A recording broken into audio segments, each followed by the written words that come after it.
Shalom and good day all, this is Tehillim29 back again for another DC review, and in this DC review I'll be covering Batman issue 147, Kneel Before Zod issue 5, and Shazam issue 11. I am getting a variant cover for Shazam issue 11, but I will show the variant cover of what was actually shared online, of what it looks like in the video when it's time to review that video and the rating of it. So I'll now get things organized for the first one that will be reviewed. So starting off with Batman issue 147 by Chip Zdarsky. Starting off with first things first, does this cover in any way, shape or form connect to something that's happening inside of the story? In some essence, it actually does, to which we have Bruce Wayne and of course Damian Wayne and Amanda Waller in the background. But my overall rating for it is a 6.5 out of 10, only in regards to Chip Zdarsky's treatment of Damian Wayne. So now let's move forward into having a look at the internal art around the beginning, middle, and of course the end. I will not be covering the backstory, just the main story. So as we start to have a look at the beginning of the story, we end up catching up with the character of Amanda Waller, and we also catch up with Batman, who is at Rhode Island, at the Happy Harbor, not far from Mount Justice. As we draw towards the middle of the story, we have Failsafe slash Zero revealing to Damian that he is actually putting the multiverse versions of Zero into every one of these Amazos.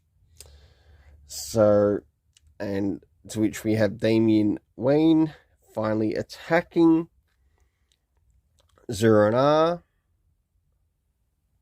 And last but not least, we also have Bruce Wayne Batman also catching up with Tim Drake Red Robin in the story. But we also do get to see a flashback as well with Bruce Wayne and Dick Grayson.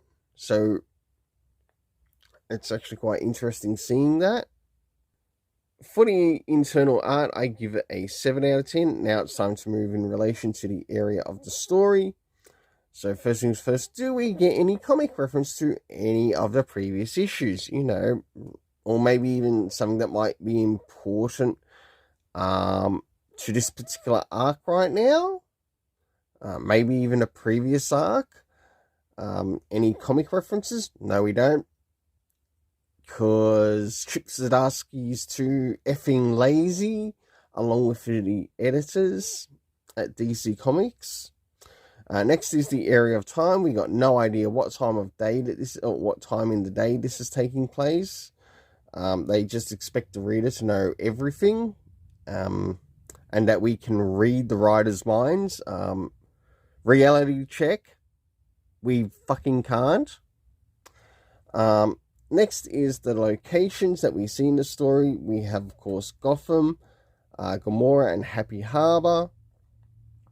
The cast of characters consisting of Damian Wayne Robin, Zero slash Failsafe.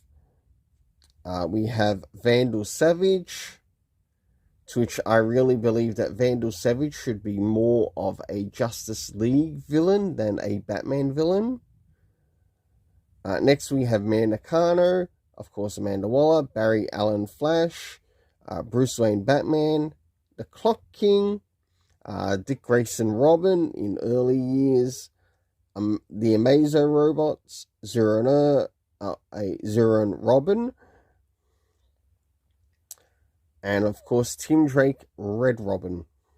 For the overall rating in this, I give a 6.5 out of 10. Now it's time to move to Kneel Before Zod. So as we start to move into Kneel Before Zod, does this cover in any way, shape or form connect to something that is happening inside of the story? In essence, it sort of does, to which I give it a 7 out of 10.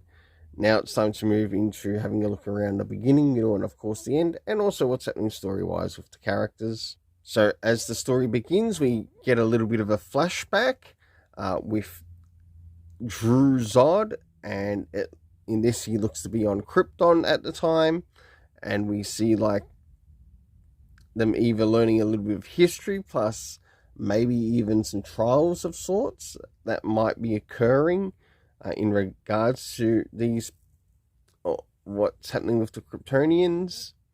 And we realize that Zod here decides to mark himself with the symbol of Zod.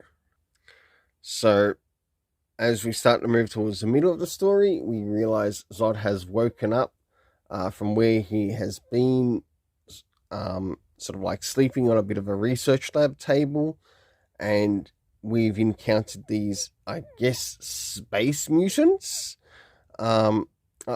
And they are given the name of the Kefarians. We also see Jor-El in the past, or we realize that Jor-El is sort of like missing in the past. Sort of like a young Jor-El when we see the young Druzod.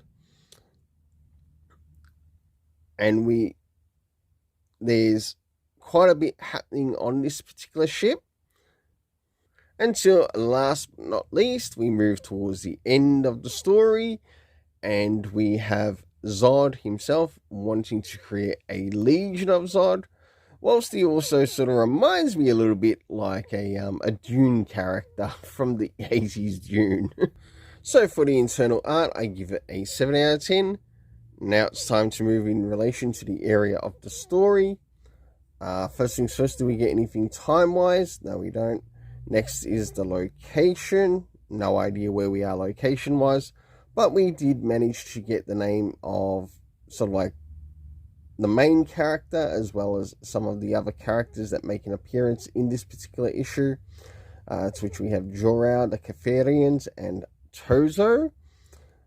For the overall story rating, I give it a 7 out of 10. Now it's time to move into Shazam, issue 11. So as we move into first things first, do these covers in any way, shape, or form connect to something that is happening inside of the story? The first one sort of does, to which I give a 7 out of 10.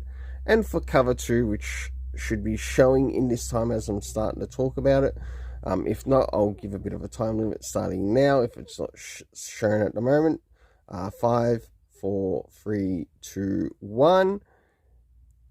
Now, providing it's been seen in that time, I will now give you the rating for the second cover, which is an 8 out of 10. I'll now prepare things to start to show the internal art of this particular story, and also what's happening with the characters. So as the story begins, we realize that we have Billy Batson waking up from a bit of a nightmare, and it sort of connects to his past involving his mother. We then move into seeing the members that make up the Shazam family, including Pedro, Freddie Freeman, Darla, Eugene, as the people are now wanting to adopt like the rest of the family members.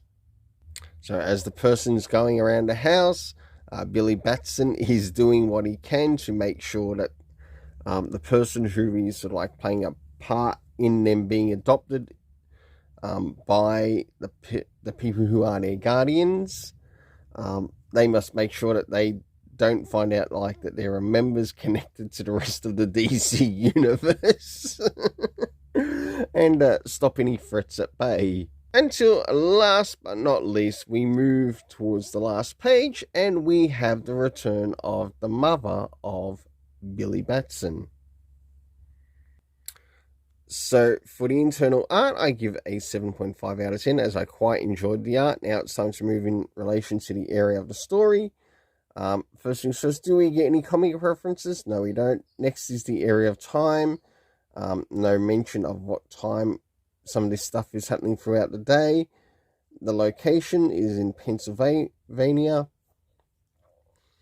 The cast of characters consisting of Billy, the captain, Mary, Freddie, Eugene, Darla, Pedro. We have Ms. Sharma. We had Tawny Tiger. For the overall story rating in this, I give a 7.5 out of 10. Until then, let's keep it colourful and have yourself an awesome day.